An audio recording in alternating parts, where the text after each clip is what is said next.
मंगलाचरण करते बच्चा। नमो अर्हन्ताणं नमो सिद्धाणं नमो आयर्याणं नमो वज्रायाणं नमो लोये सवसा।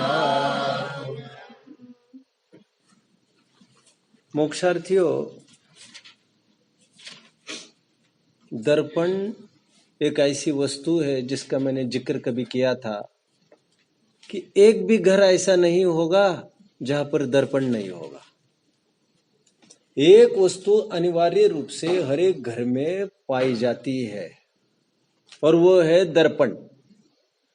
दर्पण की महती उपयोगिता यह है कि वह अपना स्वरूप दिखाता है, अपने स्वरूप में आई हुई विकृति को भी दिखा देता है, विकृति के अभाव का उपाय भी सुप्त रूप से वो बता ही देता है।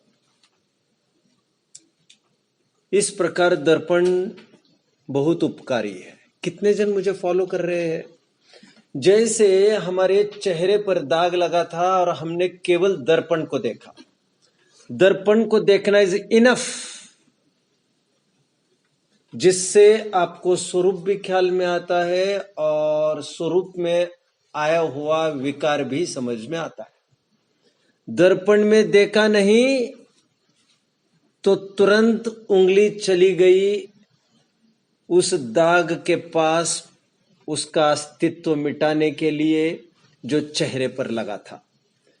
दर्पण को देखा और यहां पर दाग दूर हो जाता है। इस प्रकार दर्पण हमारा स्वरूप दिखाने के लिए बहुत उपयोगी है। ठीक उसी प्रकार ग्रंथ शास्त्र दर्पण की भांति है। हम जिनवानी स्तुति में कहते भी है, मुक्ति वधू के मुख का दर्पण। मुक्ति वधू के मुख का दर्पण। नहीं सुना आपने ये? अरे पढ़ लेना चाहिए, निकाल कर उसको देख लेना चाहिए कहां पर ये जिनवानी स्तुति, और उसको पढ़ लेना चाहिए, शायद भक्ति सरोवर में मिल जाएगी। एनीवे, मैं तो यह कह रहा हूं, शास्त्रों को पढ़ने के बहाने जीव अपना स्वरूप भी समझने लगता है, उसमें आई हुई विकृति का भी ज्ञान होता है और धीरे धीरे उस विकार का अभाव करता रहता है। दर्पण के हुए बिना जिस प्रकार कोई दाग के अभाव की कल्पना नहीं कर सकता केवल दूसरों के कहने से मात्र से, ठीक उसी प्रकार शास्त्राभ्यास की आदत हुए बिना कोई स्वयं को शुद्ध नहीं कर सकता है। कुछ मूढ़ लोग जीवन भर शास्त्र स्वाध्याय तो करते हैं, लेकिन वे उसके माध्यम से अपने प्रयोजन की सिद्धि स्वरूप का अवलोकन करना भूल ही जाते हैं। एक खता हम जिंदगी भर करते आए, धूल तो चेहरे पर थी और साफ आईने को करते रहे। हमें दर्पण में कुछ करना नहीं था, दर्पण के जरिए चेहरे में करना था। हमें शास्त्रों में कुछ नहीं करना था, क्योंकि शब्दों में कुछ ज्ञान है भी नहीं, और शब्द ज्ञान के बल पर आपका सुख निर्धारित भी नहीं होता है। जो जितना ज्यादा पढ़ा वो उतना ज्यादा सुखी, ये सीधा रिलेशन नहीं है।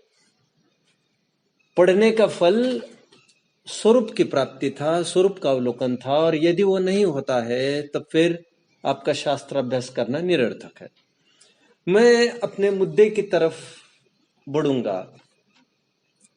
और कल एक बहुत सुंदर विषय चला, विद्वान आए थे सहजता में कल चर्चा में, और चर्चा के दौरान बहुत अच्छी चर्चा खुल गई, तो मुझे लगा ये आपसे शेयर कर लेना चाहिए।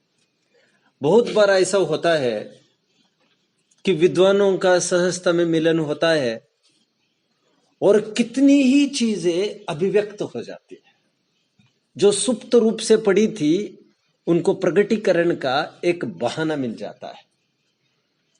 ठीक उसी प्रकार जिस प्रकार अनादिकाल से शक्तियां तो आत्मा में है ही, बट बहाना मिलते ही वे प्रकट हो जाती है। सुनार का बहाना मिलते ही स्वर्ण पाषाण कनक की तरफ बढ़ने लगता है, अपनी विकृति को छोड़ता हुआ। बस उसको किसी एक तराशने वाले की जरूरत थी, ऐसा लगता है। विद्वानों के साथ चर्चा चालू हुई तो सहजता में एक स्वाध्याय का उन्होंने मुझे सहजता में कल पूछा। विद्वान है बच्चों, विद्वान पढ़ाते हैं भायंदर की सभा में, और जब मेरे पास कुछ उपाय लेने आए सुखी होने का, तो मैंने सबसे पहले उपाय उनको निर्जनता का दिया। निर्जनता का तात्पर्य बच्चों कोई बताएगा मुझे? लोग से मतलब दूर रहना। शाबाश। जो स्वयं को जितना दुनिया से अलग रख सका, वो उतना स्वयं की प्राप्ति में सफल होने के अवसर ढूंढ लेता है। I am always lonely, I am always alone, sorry, I am always lonely but never alone, एक बहुत प्रसिद्ध कोट है। I am always lonely but never alone. नहीं सॉरी, मैं उल्टा बोल गया, फिर से। मैंने पहले क्या बोला था बच्चा आपको? I am always alone but never lonely. मैं अकेला तो होता हूं, अकेला तो रहता हूं मैं, बट कुछ कमी महसूस नहीं करता, कुछ शून्यता सूनापन महसूस नहीं करता, क्योंकि मैं हमेशा पुस्तकों से घिरा रहता हूं। एक फेमस कोट है जो शायद मैं आपको बाद में लिखा दूंगा। I am alone but never lonely, यही मैं कह रहा था। लोनलीनेस और सॉलिट्यूड की भी मैं बात हमेशा कहता रहा हूं, मैं कहता रहा हूं, company is okay but solitude is bliss. अकेला आदमी खड़ा है और उसमें if is longing for togetherness, यदि वह कंपनी के लिए बेताब है, कोई साथ हो, कोई साथ हो, तो उसके अकेलेपने को कहेंगे लोनलीनेस। और यदि उसका अकेलापन पुरुषार्थ के बल पर खड़ा हुआ है, जगत जनों को दुख का आयतन जानकर, विकल्प को उलझाने वाले प्रतिकूल साधन जानकर जो स्वयं उससे निजात पाता है थोड़ा स्वयं से मिलने के लिए, तो ऐसा अकेलापन वरदान है जिसे मैं सॉलिट्यूड कह रहा हूं।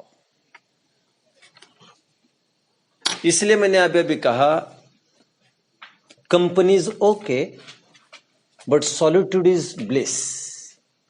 सत्संग तो ठीक है, बट जिसे अकेला रहना आया, असंग की भावना से रहना आया, खरी जीत तो उसकी है। विदाउट वेस्टिंग टाइम में मेरे प्रकरण की तरफ बढ़ लेता हूं। हाँ, मैं आपको ये बात कह रहा था, विद्वान होने के बावजूद उन्होंने मुझे एक आश्चर्यकारी बात कही बच्चा। बार बार वे मुझे पूछते रहे समाधि होने की क्या विधि है। मैं उनको निर्जनता एकांतवास का बार बार आग्रह और प्रेरणा करता रहा, और मैं उनको कहता रहा कि आपकी गर्दन शास्त्रों से हटी और वो छटी। वैसे मैंने उनको पूछा पहले कि क्या करते हैं, तो कहते मुझे अभी कोई जिम्मेदारी नहीं रही है। आमतौर पर आदमी कहता है मैं फ्री हो गया हूं। विद्वान जो पढ़ा रहे हैं सालों से, मैंने कहा फिर दिन भर तो पूरा स्वाध्याय करते होंगे। तो फिर उन्होंने अपनी टीस कही कि 2 घंटे 2.5 घंटे स्वाध्याय करने के बाद मैं बोर हो जाता, ज्यादा नहीं किया जाता, फिर क्या करूं मैंने उन्हें काफी टिप्स दी, कल काफी टिप्स दी जो उनको बहुत अच्छी और प्रेरक लगी। इस समय में मैं उनकी चर्चा नहीं करूंगा, लेकिन मैंने उनको स्वाध्याय के कुछ तरीका बताए जो मैं आज शेयर करूंगा। वैसे हमारे ग्रंथों में स्वाध्याय के तरीके के रूप में कुछ 2-4 जगह निरूपण है। तत्वर सूत्र में आचार्य उमा स्वामी 9वें अध्याय में लिखते हैं, वाचना, प्रचना, अनुप्रेक्षा, अमनाय और उपदेश। इसे हम पढ़ चुके। कितने जनों को याद आ रहा है बच्चों? यह स्वाध्याय के 5 अंग 5 गुण के रूप में हमने इसे पढ़ा था। क्रमिक विकास के रूप में यह सब 5 अंग बताए गए थे। हमने श्लोक वार्तिक का भी आधार कभी जरूर देखा होगा। श्रवण, ग्रहण, धारण, अवधारण और परिणमन, ऐसा भी ग्रंथों में उल्लेख है।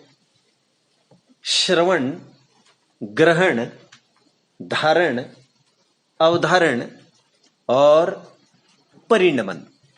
फिलहाल मैं उसकी विशेष चर्चा नहीं करना चाहता। अभी मैं आज बड़ी सरल चर्चा करूंगा, लेकिन 2-3 मिनट बाद। और यह भी पद्धति मिलती है स्वाध्याय की, उद्देश्य, लक्षण निर्देश और परीक्षा। मैंने तीसरी पद्धति कही है, उद्देश्य, लक्षण निर्देश और परीक्षा। शब्दों को पढ़ना उद्देश्य, उनके शब्दों का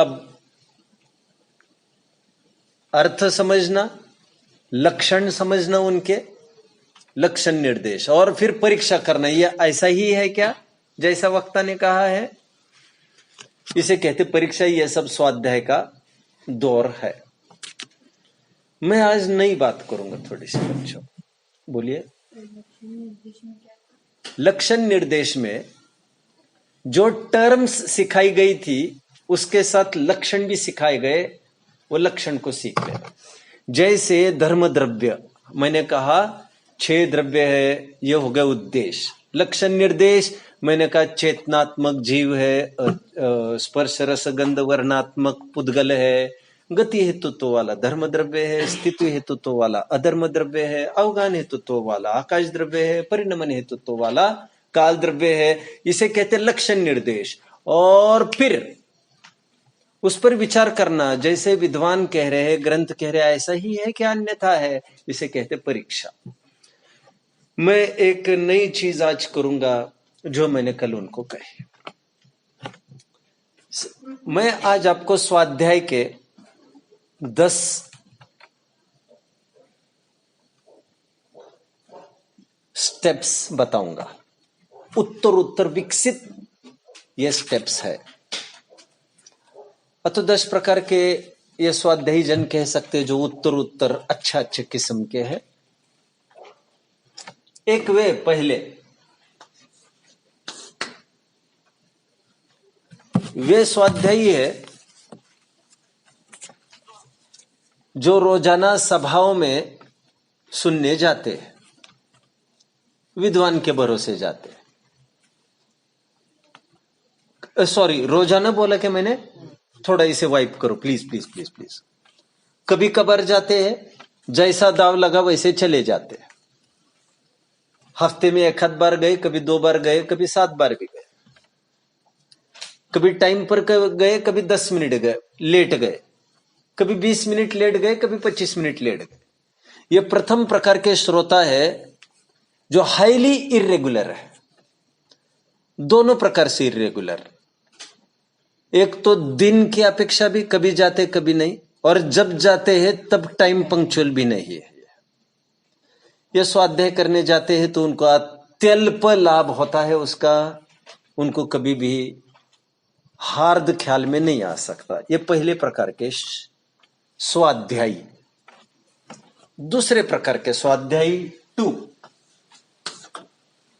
मैं अंत में सबको समझ दूंगा और आई विल एंटरटेन। दूसरे प्रकार के वे स्वाध्यायी है जिनमें थोड़ा सुधार हुआ है और वह रोजाना जाने लग गए। कितनी भी बरसात बरस रही हो तब भी अपना छाता निकालते और निकल जाते। कितनी भी कपकपी मची हो ठंड के दिनों में, वे घर में बैठे नहीं रहते। कितना भी कोहरा जमा हो, वे जाते तो नियमित रूप से मंदिर है, स्वाध्याय में है। जाते हैं बेचारे, बट बात वही है, 5-10 मिनट तो मिस करते ही करते हैं वे। ये दूसरे प्रकार के स्वाध्यायी जो पहले से थोड़े बेहतर है, लेकिन इनकी हालत 19-20 वही है जैसे गधा बोझा ढोता है, कुछ मिलेगा नहीं मिलेगा सोचकर, उसी प्रकार ये भी अपना अपना बोझा ढो रहे हैं 70-80 किलो का, 50-60-70 किलो का, और वहां तक लेके जा रहे हैं। सुखी होने का कोई खास उनका मंतव्य नहीं सिद्ध हो रहा है। तीसरे स्वाध्यायी वे है जो रोजाना जाते हैं और पहले मिनट में जाते हैं, खाना पूर्ति नहीं करते, चली ढली इनकी व्यवस्था नहीं है। वे ये जानते हैं कि वक्ता बैठने के बाद, जिनवानी विराजमान होने के बाद लेट हमें नहीं जाना चाहिए। वाह रे वाह, शादी ब्याह में भी जब अक्षता पढ़नी होती है, फेरे पढ़ने होते हैं, उस टाइम को मिस करते नहीं हो आप। एनीवे, ये तीसरे प्रकार के जो बहुत पंक्चुअल है। मैं चौथे प्रकार की बात करूंगा। पहले 3 प्रकार के, एक प्रकार के अनुत्साही ही है, वैसे उनमें वैसा कोई जज्बा नहीं है आदि। चौथे वे है जो 5 मिनट पहले ही जाके बैठते हैं, विद्वान आने के पूर्व, और स्वाध्याय के 5 मिनट बाद भी वहीं पर बैठते हैं, 5 मिनट पश्चात तक। आज क्या हुआ है और कल क्या होना है, ये चौथे प्रकार के जो स्वाध्यायी है, ये नोट्स के लिए कुछ नोटबुक भी ले जाते हैं। जो इंपॉर्टेंट बातें लगी, क्योंकि घर से पढ़ के गए थे वे, और जो जो वहां नहीं समझाता और नई बात यहां पर कहे गए विद्वान, उसे शांति से नोट करते रहते हैं। ये चारों प्रकार के स्वाध्यायी है। ये उत्तर अच्छे होने पर भी इनमें समान बात यह है, ये चारों पराधीन है। इन्हें विद्वान की जरूरत है और वहां जाकर सुनते करते हैं। ये 5वें प्रकार के वे स्वाध्यायी है जो ये कहते हैं कि मैं भीड़ वाला कोई धर्म नहीं करना चाहता। मतलब जैसे पूजन के मामले में डॉक्टर साहब हमेशा एक बात कहते थे, सभी जन जल चढ़ा रहे तो फटाफट सभी जन जल चढ़ा लेते हैं। पूजन में ऐसा ही होता है। पूजन सामूहिक आयोजनों में सिंक्रोनाइजेशन चाहिए। क्या चाहिए बच्चों? सिंक्रोनाइजेशन समझते हो? एक रूपता होना चाहिए। जैसे जल का अर्घ पड़ा, सबने स्वाहा चढ़ाए तो सभी जन को चढ़ाना ही चाहिए। दीप का बारी आई तो दीप भी चढ़ाएंगे, फल की बारी आई तो फल चढ़ाएंगे। डॉक्टर साहब एक बात कहते थे, मुझे वो पूजन करनी है जिसमें लोग फल तक आकर पहुंचे और मैं अभी जल पर ही अटका पड़ा हूं, मैं उसी की भाव भासना में मस्ती से रंगा हुआ हूं और मुझे कोई होश नहीं है मेरे अगल बगल वाले क्या कर रहे हैं, मैं तो मेरी मस्ती में झूम रहा हूं। निरपेक्ष। उसी प्रकार ये 5वें प्रकार के स्वाध्यायी वे है जो थोड़ी निरपेक्षता चाहते भीड़ से हटकर। भीड़ वृत्ति से थोड़े से ये हट गए। ये घर पर ही सीडी सुनते हैं, टेप सुनते हैं, जो भी कुछ बना। एडवांटेज इनका ये है कि ये चाहे जितनी बार उसे रिवाइंड कर सकते हैं, पॉज कर सकते हैं। जो रेफरेंसेस दिए जा रहे, सर्वार सिद्धि के अमुक पेज पर यह लिखा है, मनुष्य काय की उत्कृष्ट स्थिति सर्वार सिद्धि के 49 पेज के फुटनोट पर लिखी है, 47 कोटि पूर्व प्लस 3 पल्ले। उसे एकदम ये लगता है, देखो ढूंढकर पॉज करके फटाफट उठता है चुस्ती से, सर्वार सिद्धि ग्रंथ खोलता है, 49 पेज पर जाता है, फुटनोट देखता है, फुलचंद जी ने जो फुटनोट लिखे धवल के आधार से वहां से उसको करता है और मजा आ जाता है उसको। उतना मजा चलते प्रवचन के फ्लो में कदापि संभव नहीं था। यहां पर एक एक प्रवचन वह 25 दफे सुन सकता है, और 25 दफे सुनने के लिए कदाचित उसे 2-3 दिन भी लगे। यदि 12-15 घंटे दिन में दे रहा हो तो 2-3 दिन भी लग सकते हैं, लेकिन उसमें वो स्वाधीन है।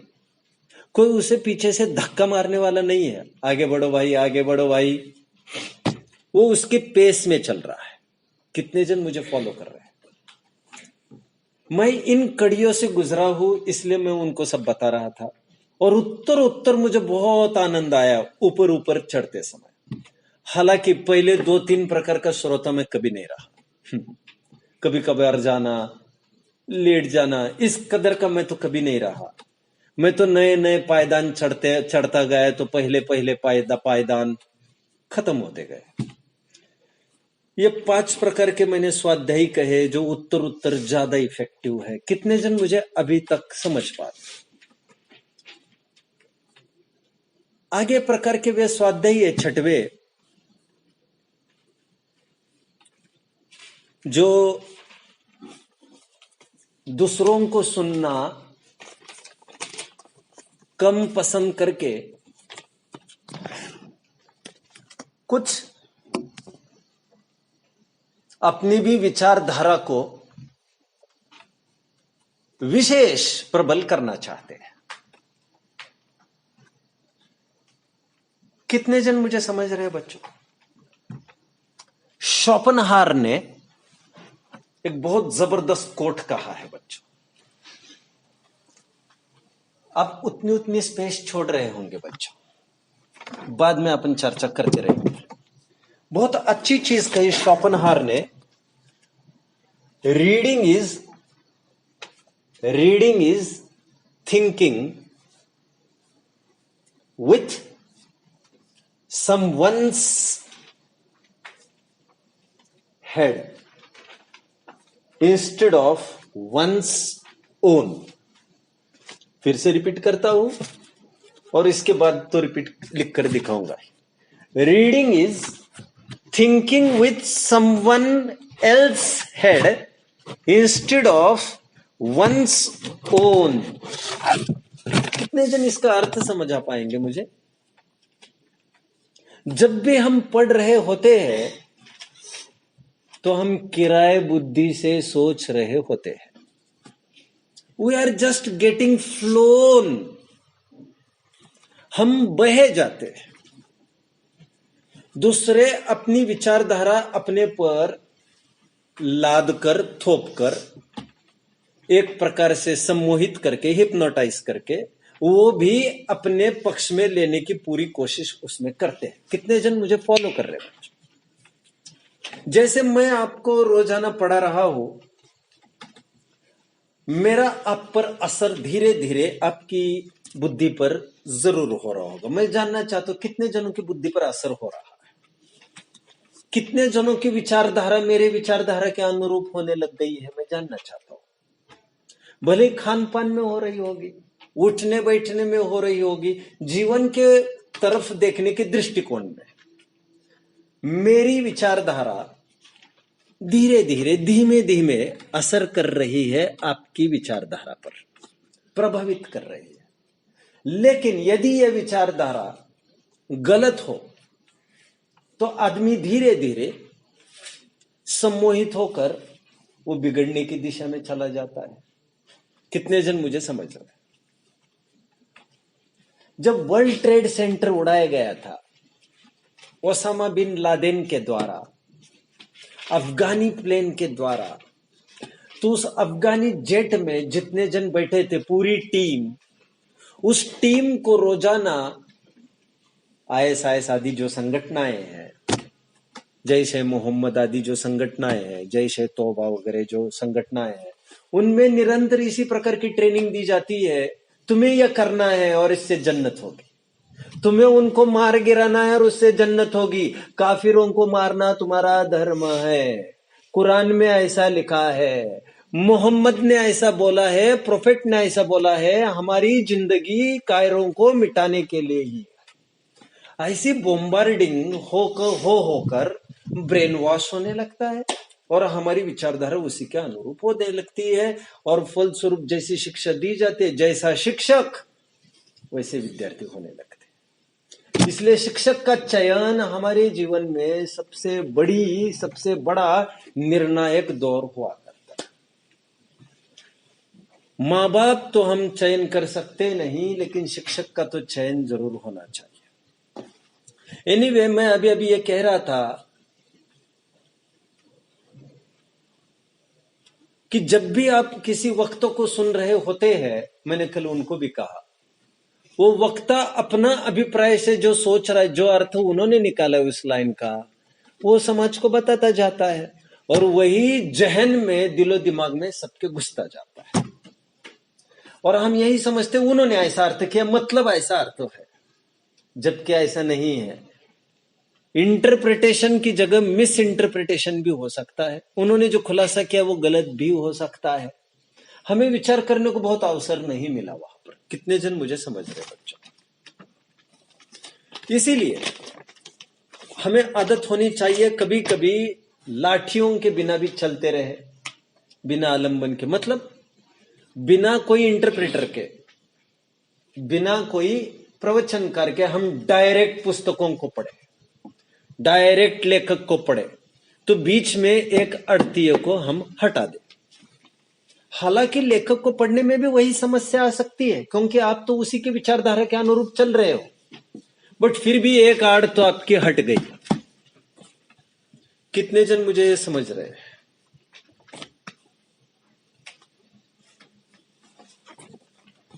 ठीक। और वैसे लोक में भी ऐसी ख्याति है बच्चों कि हमने किसी को कही बात, आपने किसी और को कही, वो फिल्टर करके कह दी, मेरा आशय आपने खत्म कर दिया। इसलिए बहुत जगह ऐसा होता है, सब बात तो हम करेंगे उनसे, आप हमको मिला दो। सामने वाला कहता है आप हमें बताओ ना, हम बोल देंगे। नहीं, हम ही बात करना चाहते हो। ऐसा क्यों होता है? क्योंकि हमारा आशय आप ढंग से नहीं समझ पाओगे तो आप कुछ को कुछ कहोगे, और हमें वैसे कहना ही नहीं था आपको। कितने जन समझ? इसलिए एक कदम थोड़ी से आगे, और वो कदम है रीडिंग। छठवें प्रकार का स्वाध्याय वो है जो सुनने को अथवा उसको दरकिनार करता है किसी इंटरप्रेटर को, प्रवचनकार को, विश्लेषक को, और स्वयं मूल ग्रंथों को पढ़ने लगता है। इसका जो मजा आने लगता है वो अफलातून होता है। मुझे डॉक्टर साहब की पहले बहुत महिमा आती थी। मुझे लगता था क्या धमाकेदार आदमी है, क्या प्रस्तुतिकरण करता है, दिल में सीधा जम जाता है, सीधा अपना स्थान बना लेता है। जबकि मैंने तो प्रत्यक्ष तो नहीं के बराबर ही प्रवचन सुने उनके, मैं तो सीडी ही सुनी है उनकी, और लिटरली मैंने भी 3 दिन भी, मतलब मैंने लिटरली भी 45 घंटे एक ही प्रवचन सुना है, ऐसा भी हुआ है। तो मेरे ऊपर एक गजब का मैजिक बना था डॉक्टर साहब का। बट जिस समय मैं स्वयं ही मोक्ष मार्ग प्रकाशक आदि ग्रंथ पढ़ने लग गया, रंग फीका होने लग गया मुझे डॉक्टर साहब के प्रति। मुझे लगने लग गया सभी यही की तो बातें कह रहे, तो अपन यही की क्यों नहीं पढ़े। और अभी आज लाठी की आज तो जरूरत नहीं है, आइए एक पायदान और ऊपर चढ़ लेते। तो मुझे इतना आनंद आने लग गया, मैं स्वयं ग्रंथों को पढ़ने लग गया। ये कितने नंबर के स्वाध्याय कहे बच्चों? कुछ कोट्स कहूंगा मैं, सुंदर सुंदर। टुडे अ रीडर, प्लीज, वो सब बाद में लिखाऊंगा, अभी इनिशियल्स लिखकर खत्म कर दो। रीडिंग पर मैं 5-6 कोट्स लिखा रहा हूं। Today a reader, tomorrow a leader. जो आज पढ़ेगा वही कल नायक और नेता बनेगा समाज का। Reading brings us unknown friends. आप शायद लिख ना पाओ तो मुझे धैर्य से सुन लेना, बाद में सब मैं दे दूंगा आपको, आप इसको देखते रहना। Reading brings us unknown friends मतलब पढ़ने के बहाने हमें नए नए दोस्त मिलने लगते हैं, हमारा नए नए प्रकार से मन उपयोग रमने लगता है, और फिर हमें बाहर के दोस्त मंडलियों की जरूरत नहीं पड़ती है। Reading is to the mind what exercise is to the body.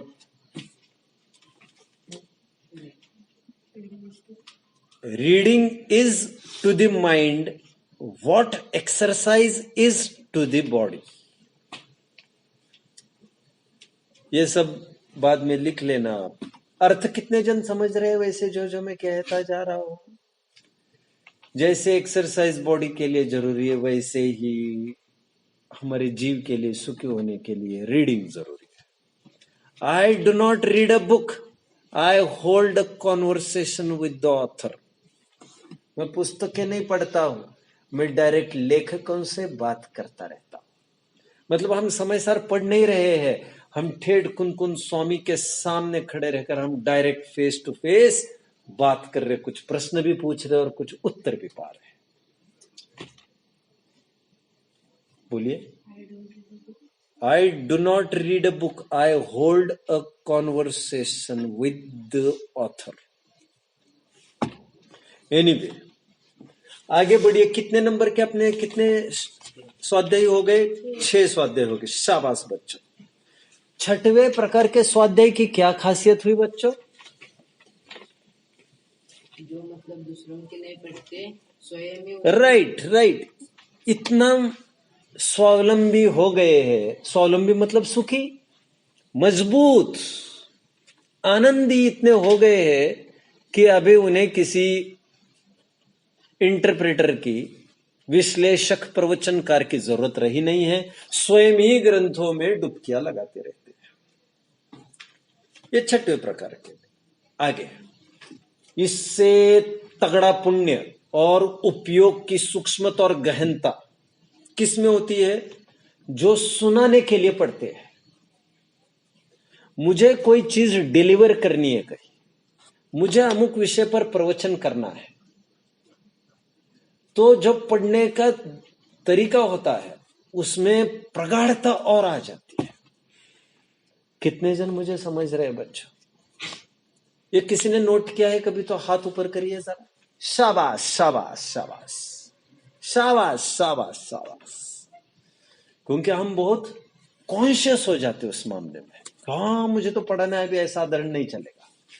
ये वही फर्क है जो आमतौर पर पढ़ना और एग्जाम में आएगा सोचकर पढ़ना। कितने जन समझ? इसलिए मैं कई जनों को यह प्रेरणा की है कि भैया तुम प्रवचन करना चालू करो, उपदेश देना चालू करो।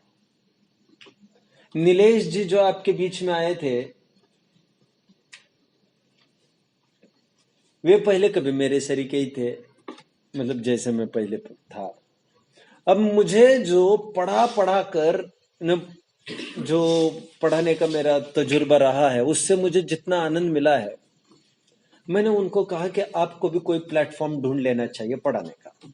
नहीं कह रहे हमें तो आत्मकल्याण करना है, अपना अपना पढ़ लिया बस हो गया, क्या करेंगे पढ़ाकर। मैंने कहा नहीं, ये भ्रांति भी आत्मकल्याण करने की आपकी चूर चूर होगी। जब पहले दिन आप गद्दी पर बैठोगे, आप समझा नहीं पाओगे, और मैं ये समझता हूं समझाते आना ही इस बात का परिचायक है कि आपको विषय समझ में आया है। जो लोग कहते हम समझा नहीं सकते, समझ रहे हैं, मैं जानता हूं कुछ कुछ अनुक्त बातें भी होती है, अवक्तव्य भी बातें होती है, बट वे छल कर रहे हैं। जिसे समझाने आया वही समझ रहा है विषय को। कितने जन मुझे फॉलो कर? किशन जी आए थे यहां पर, याद आ रहा है आपको? उनको भी मैंने आग्रह कर करके, नीलेश जी को तो मैंने सबसे पहली बार गद्दी दी कि आप चलो चलो। कुर्ता पजामा भी वहीं पर बनवाया मंगलायतन में। बोले कपड़े नहीं है मेरे पास। मैंने कहा कपड़े मेरे पास है, आज ही सिलने चले जाओ, कल से आपको प्रवचन करने यहाँ पर। और वो 15 दिन करने लग गए वहां पर, तो एक नई दृष्टि उनको मिल गई। संदीप जी शाह अहमदाबाद के, उनको पिछले 6 महीने पहले ऑफर दिया गया आपको एक बैच लेने, क्लास लेने। उन्होंने कहा नहीं, मुझे, मैं कैसे ले सकूंगा। मैंने कहा अब चूको मत, आपको कितना फायदा हो रहा है, how much you are going to reap, that I know. मैंने कहा ये बाद में बताना आपको कितना फायदा हुआ। तो 6 महीने बाद अभी अभी जाकर उनका मानस बना, ठीक है मैं ले लेता हूं।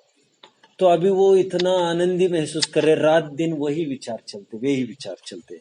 एक नहीं कई जनों को मैंने प्रेरणा की, श्रीपाल जी को प्रेरणा की जो इंजीनियर है पूना के, वे भी आज बहुत बड़े विद्वान है। एक श्रेयांश जी है, उन्हीं के पुत्र सीए, उनको भी प्रेरणा की, वे भी आज बहुत बड़े विद्वान है। रोजाना क्लासेस लेते हैं ये लोग। अभी उसके बिना उनको चैन नहीं पड़ती है। एक बहुत सुंदर कोट है बच्चों इसके लिए भी, reading maketh a full man. Again reading, चलो मैं लिखता हूं, reading maketh a full man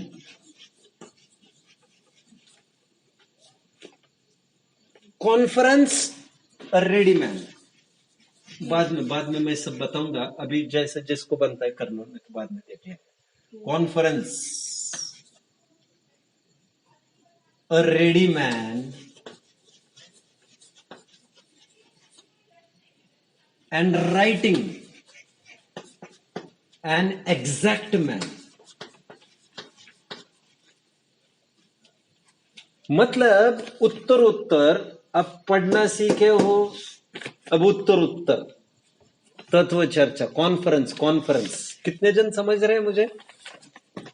कितने जन समझ रहे हैं? कितने प्रकार के स्वाध्याय हुए बच्चों? 7 प्रकार के। 7वां स्वाध्याय कौन था अपना? जो सुनाने के लिए पढ़ रहे हैं, ये 7वें नंबर के। 8वें नंबर के और भी उपयोग सूक्ष्म होता है सुनाते समय। सुनते सुनते नींद भी आ सकती है, सुनाते सुनाते कभी नींद आती है क्या? मतलब बहुत ही रेयर प्रसंग, बीमारी सुमारी की मैं बात नहीं कर रहा हूं, उपयोग सूक्ष्म हो जाता है। तो 8वें प्रकार के स्वाध्यायी सुनाना, उपदेश करना। यहां पर जो रीडिंग, कॉन्फ्रेंस और राइटिंग लिखा है, राइटिंग के स्थान पर आप स्पीकिंग भी ले सकते हो, जो मैं 8वें नंबर की बात कर रहा हूं यहां पर स्वाध्याय। बोलिए 7वें और 8वें में फर्क कौन बताएगा?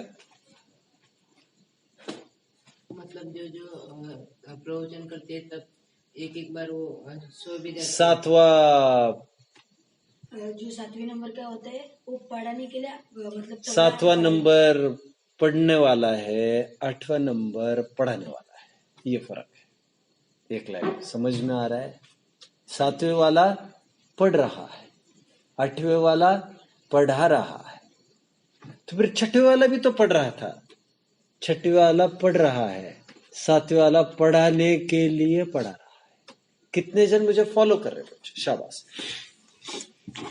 आगे 9वें प्रकार का स्वाध्यायी, जो एक, हालांकि मैं किसी विवक्षाओं में ये कह रहा हूं, एक थिंकर है, थिंकर सोचता है, खूब सोचता रहता है।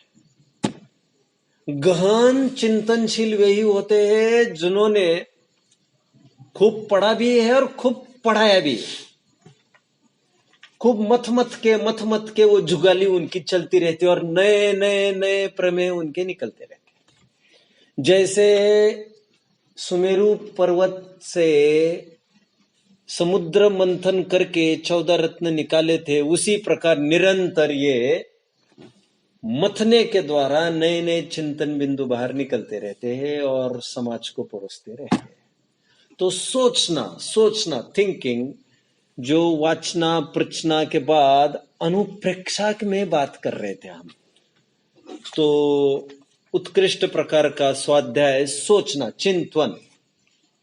और भी उत्कृष्ट प्रकार का 10वें नंबर के स्वाध्यायी निश्चय स्वाध्याय, स्व को स्व अधि स्व को जानने रूप परिणमना, स्वयं में स्थिर लीन हो जाना, श्रावक के 6 आवश्यक में हमने पढ़ा, श्रावक के योग्य आंशिक शुद्धि को निश्चय स्वाध्याय कहते हैं। इस प्रकार आज हमने स्वाध्याय का क्रम देखा। तो जो अपने जीवन में विशेष इफेक्टिव एफर्ट्स लाना चाहते हैं, वे उत्तरोत्तर इन बातों को ध्यान दें। ठीक है, अभी किसी को इस संबंध में प्रश्न हो तो पूछ सकते हैं बच्चों। कुछ लिखाना हो तो मैं बाद में अभी लिखाऊंगा। बोलिए। वो मैं अभी लिखाऊंगा। और कोई प्रश्न है किसी के? हाँ बोलिए। जो आप बता रहे थे ना, वो इससे स्वाध्याय करने से क्या, यदि आत्मा की प्राप्ति में हुई तो वो भी ये मतलब उसका भी फायदा नहीं है, आप बता रहे थे। हाँ। तो ऐसे जो अपने बच्चे पर स्वाध्याय में प्रवचन में बैठे थे, तब वो आके हमको बता रहे थे कि ऐसा बता रहे थे कि पूजन भी आत्म कल्याण के लिए नहीं होगी तो भी वो कार्य करने, बराबर। स्वाध्याय भी आत्म कल्याण के लिए नहीं हुआ तो वो भी कार्य करने, ऐसा बता रहे थे। आवश्यकों का देव पूजा, गुरुपास्ति, स्वाध्याय, संयम, तप, ये 6 साधनों के माध्यम से उसी रास्ते की तरफ बढ़ना है जो निश्चय आवश्यक है। आत्मा कल्याण के लिए तो किया जा रहा है सब। चलिए बस करते बच्चों। हाँ बोलिए, कोई प्रश्न? हाँ, 9th नंबर का चिंतक, थिंकर, सोचना, निर्भरता है। सोचने में बड़ी निर्भरता है। स्वाध्याय में थोड़ी पराधीनता उसी शब्दों को लेकर करना पड़ता है। सोचने में इतना खुला उपयोग रहता है कि ये नहीं तो दूसरा सही है, ऐसा मल्टीपल वेज में हो सकता है। इसीलिए तो सूतक पातक के काल में स्वाध्याय को निषेध करके सोचने पर स्ट्रेस दिया जाता है, क्योंकि वो स्ट्रेसलेस प्रक्रिया है सोचना। बोलिए। जैसे सामयिक, हाँ, स्व प्लस अधि प्लस अय, स्वाध्याय। अधि मतलब ज्ञान, अय मतलब परिणमन। ओम नमः।